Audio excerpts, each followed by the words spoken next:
Philadelphia's round 2 matchup versus the Dallas Cowboys is filled with massive storylines. None bigger though than the Birds' plan to slow down the Cowboys' newest superstar. Plus why things will be different versus CeeDee and Pickens this time around, how Kevin Patullo must use A.J. Brown versus Dallas' D, and the biggest reason the Eagles should destroy the Cowboys on Sunday that the media continues to ignore. I'm Thomas Mott, this is the Thomas Mott Show.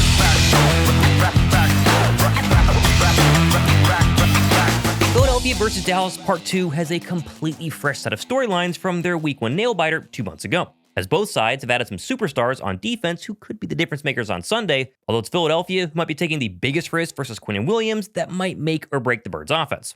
Plus, why A.J. Brown's performance could be reaching a tipping point on Sunday, gosh, he's got to have a good game, how Q and Coop will attack CeeDee and Pickens, why there isn't a better week for Kevin Patullo to finally, let's all say a prayer, get this offense back on track. First, though, the giveaway for next week is actually a Jordan Spector art piece, but he sent me 3 brand new ones, so I need your help to decide which I should give away next week. Is it the Brian Dawkins one? Is it just the Philadelphia one in general, or the Nick Foles one? Drop a like and comment down below. Whichever one wins, I'll give away next week. Oh, also, attempt 3 to give away the Zach Bond picture goes officially to @ChugBassett4567. So, Chug, please claim this thing. Come on, description box, send me an email, prove it's you. I'll get this sent out as soon as you claim it. Okay, let's go injuries first, as usual. And despite reports of a hip injury a couple of days ago for the Cowboys QB1, Dak Prescott and a majority of Dallas's offense were full participants in Friday's practice and obviously are going to play.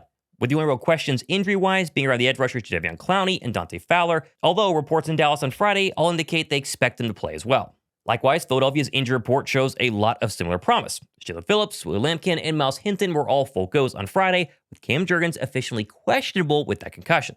As of Saturday morning, it's not officially official if Cam Jurgens will play or not. He's going to be a game-time decision. However, looking back, the past couple of months, when an Eagle player has had a concussion on Sunday and then practice Thursday and Friday, it's a good sign they will play that same Sunday. So the expectation is, at least as of right now, knowing it can change, that Cam Jurgens will start at center on Sunday, which is a good sign, but let's be honest here. My real question with Jurgens is not about his head or his concussion, but actually his knee. As the entire practice, Thursday, Friday, he's still been rocking that massive lower leg brace and did not seem 100%. We talked about this a couple of days ago, pushing off that knee at times last week versus Detroit. For as great as the Lions' edge rushers are, their interior defensive linemen pale in comparison to Quinnen Williams. Likely will test Jurgens early and often to see just how healthy he really is.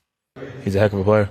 I don't know why New York traded him, to be honest, but hey, I'm not going to get into all that, but, sadly he's in Dallas, but I love our guys, so I love that matchup. We know it's going to be a tough matchup, but something that we got to keep an eye out for, but they have great players on all levels, on all 3 levels, so we just got to go out there and kind of get back to playing our football and executing and doing the little things right, doing the things that takes no talent, as Coach Sirianni loves to say, and we should be all right. And so if Cam Jurgens does start on Sunday, Philadelphia will be taking a risk. Now, we trust that they understand that Cam Jurgens is close to 100%, or they would not be starting him on Sunday. But if you get a 60% or 70% healthy Cam Jurgens, like I think he's been the past couple of weeks, him versus Quinnen Williams, I'm a little bit worried. I mean, Philadelphia does have Brett Toth. They do have a healthy option, at least much healthier than Cam, on the bench if they want to go that way. Not saying that they should, but technically, they did have their best offensive performance, especially on the ground against a very good defensive line of the Giants a couple of weeks ago when Brett Toth was a starting center. Again, I trust Stout and the Eagles medical staff a ton, but if Cam goes, keep an eye on him versus Quinnen early on in this football game to see just how healthy he is. Also, as far as Willie Lampkin and Miles Hinton, talked about them earlier this week, they're not technically on the active roster yet, and so even though they were full participants the past couple of days, Philadelphia must make a roster move, free up a roster spot on the 53 in order to activate either one of them if they were going to play. Like if Hinton wanted to be the swing tackle on Sunday. They have not put Lane Johnson on short-term IR yet. Maybe they'll do that and then activate Lampkin or probably Hinton. But as of filming this year, getting ready on a Saturday morning, they have not done either of those things, so they're probably not going to play, but keep an eye out for a move. Overall, though, in terms of injuries, I will say it's just great to see both teams being healthy in this rivalry, as it has been pretty darn rare that the Eagles and Cowboys have played in 2 meaningful games with all-stars healthy in the same season. Honestly, I'm ready to rock. It's Dallas Hate Week. I cannot wait for Sunday.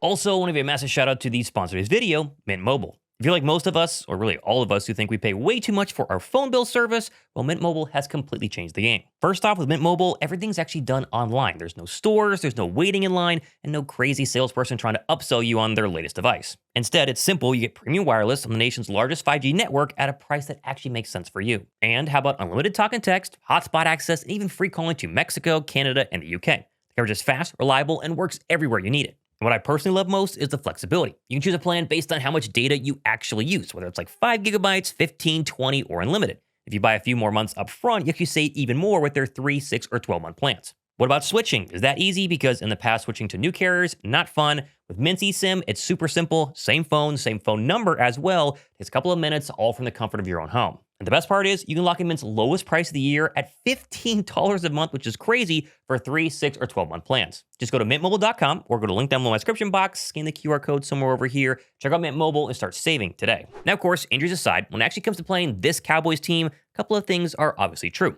First off, make no mistake, this is a massive game, not only because a loss all but eliminates the Cowboys from playoff contention, but a win for the Birds means they have a real shot to clinch back-to-back NFC East titles for the first time in over 2 decades as early as next week. Because the Birds win on Sunday versus the Cowboys, plus a Chiefs win in Dallas on Thanksgiving, means if the Eagles beat Chicago on Black Friday, that's next week, they will officially clinch the NFC East, becoming just the 5th team in NFL history to clinch their division as early as Week 12. So, yeah, this game 100% matters, even though Philadelphia is currently running away with the NFC East. But in order to beat the Dallas Cowboys, it's going to look a lot different, I think, than the way it did Week 1 all those weeks ago. And it, of course, starts with the brand new faces, as Dallas is riding high off their trade deadline acquisitions, who all performed, let's be honest, very well in last week's Monday night win against the Las Vegas Raiders. And it sure sounds like the guys in Philadelphia's locker room 100% understand that at least defensively, this Dallas team should present a much bigger challenge than they did the first time around. A lot of new faces on defense. I think they kind of gaining their confidence in the back end and kind of playing as a unit now, and it's going to be tough, obviously. They got a couple of good pieces up front. And like I said, they're starting to gain confidence, but it's a lot of new faces out there. They're playing hard. Obviously, the acquisitions that they've had and they've made, they've always been a really good team, very competitive team. And, as a team, I think they've taken a step forward. They've got some great talent on both sides of the ball. They got great playmakers, great challenge for us. So you got to be ready to go out there and play a good game. But of course, while the media is focused on Quinnen Williams this and Logan Wilson that, we forget the Cowboys are not the only team with brand new faces the second time around.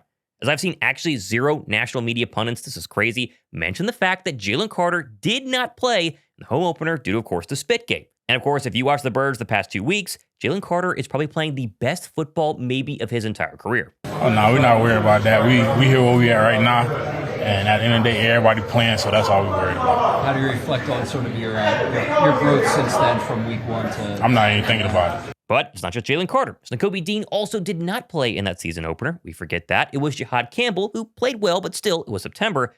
Dean, though, the past 3 weeks, he might be the most important unspoken part of this defense of the entire unit. And he is absolutely critical to their defense for this reason, okay? And this is something people aren't aware of, is he now takes a major mental load off Reed Blankenship, who's an incredibly smart player and really the quarterback in many ways of that defense. But when Jihad Campbell was playing, who was a rookie, Blankenship pretty much had to direct Campbell. They make adjustments on every play, by the way, on the defensive side of the ball. And now with Dean back, Blankenship does not have to direct and adjust Dean because he knows, because he's a real smart, savvy player where he has to do that with Campbell, who's not there yet mentally in the context of Fangio's defense. Oh, and let's not forget about maybe the most important new Eagle, who truly is new, and that, of course, is Jaelan Phillips, who's never played in an Eagles-Cowboys rivalry and has a chance to make an absolute statement on Sunday. Going back to Week 1, remember Philadelphia did not sack Dak Prescott, let alone touch him the entire night. And the Cowboys' 2 most recent losses to Denver and the Cardinals, Dak was sacked a whopping 7 times. I'm with Jalen Carter on this one. Phillips has already proven to be a monster, and I think he's probably going to get yet another sack on Sunday afternoon. Man, off the rip, he got my trust, man. Until he do something where I'll be like, damn, all right, look, we got to talk about that. There's nothing. He's been playing his off, some good rushes off the edge. I've been seeing that transition from Miami. He's just playing like a dog right now. Still, though, offensive line this, defensive line that, Dak, the running game, whatever. The real question here is going to be how Vic Fangio adjusts the second time around to CeeDee Lamb and George Pickens, who, let's be real, right now are playing at an all-time high level. The first time around, CeeDee Lamb cooked Adoree Jackson early. Let's hope that's not the case because I think Quinnen Mitchell can 100% shut down, and he did in week 1, George Pickens. Yeah, it's always fun because you get to go against a group that's super talented, and you know that I don't think anybody in this league will want anything else. You know, if you're going against, if you're whatever position you play, you know, if you're a receiver, you want to go against, you know, guys who got great DBs or a running back, great D-line or a linebacker, just to compete. And I think that's what this game is all about ultimately, just a competition and just finding a way. So it's fun to go against great top tier receivers. This game on Sunday is just a great opportunity for Philadelphia to go 3-3 against some really good offenses in the National Football League and really send out a serious message to the rest of the NFL that this is the best defense in the entire league. I mean, they shut down the Packers. They shut down the Lions. Did we all think they would hold them to like less than double-digit scoring? That's crazy. And then, of course, shut down Dak Prescott, CeeDee Lamb, and this high-flying Cowboy offense. And the respect, it's already there, but it's going to continue to go ahead and pour in.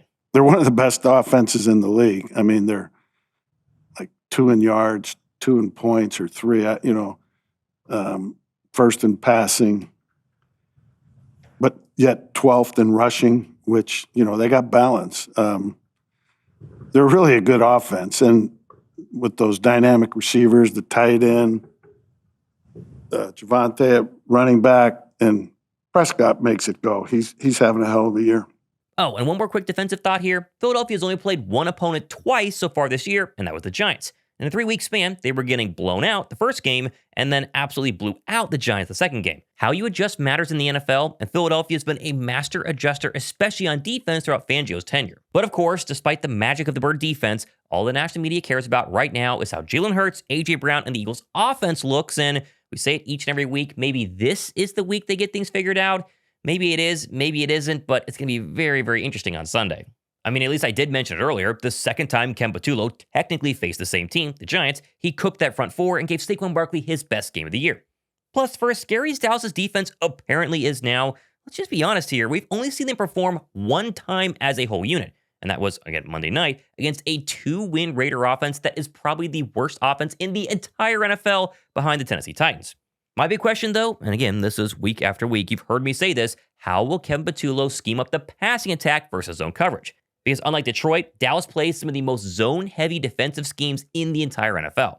And if you're asking me, timing routes, crossing routes, AJ in the slot, expose the middle of these defensive zones, that's what I would do. Oh, and if you don't care for my suggestion, well, what about the Eagles' all-pro wide receiver AJ Brown just yesterday asking for literally the same thing? Yes, I think so. I think it's really a time and spacing thing. I think the second half of that question is a question for KP. Now, of course, speaking of A.J. Brown, and does Sunday's game feel kind of like an inflection point on the season? I know we talk about him and the drama week after week after week, and there might have been some fresh drama earlier this week. I don't think the Saquon comments is drama. He's clearly just saying everybody's struggling in this offense, including all-world running back Saquon Barkley. But still, if the Bird offense and Brown himself look bad once again, is he going to start to check out? I mean, some people are wondering. I hope it's not true, but they've got to look good on Sunday.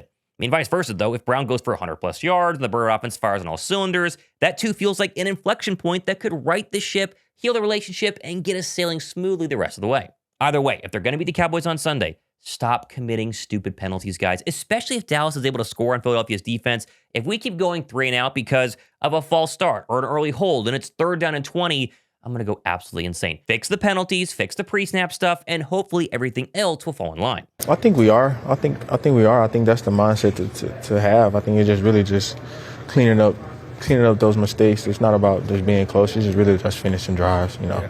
Yeah. Like defense been playing incredible, and we're just trying to do our part, and that starts with the things that takes no talent, as Nick says all the time, you know. So.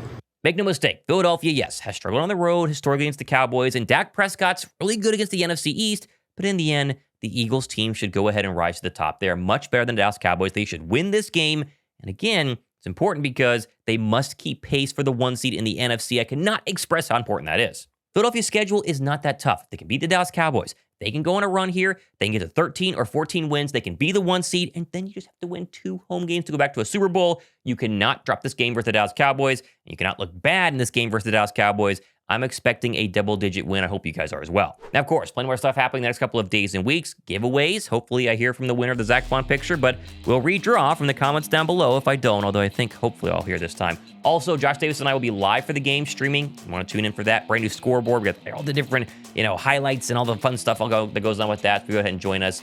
I'm Thomas Mott, pumped for another NFC East Cowboys rivalry game. I think they're going to win. What do you guys think? This has been the Thomas Mott Show.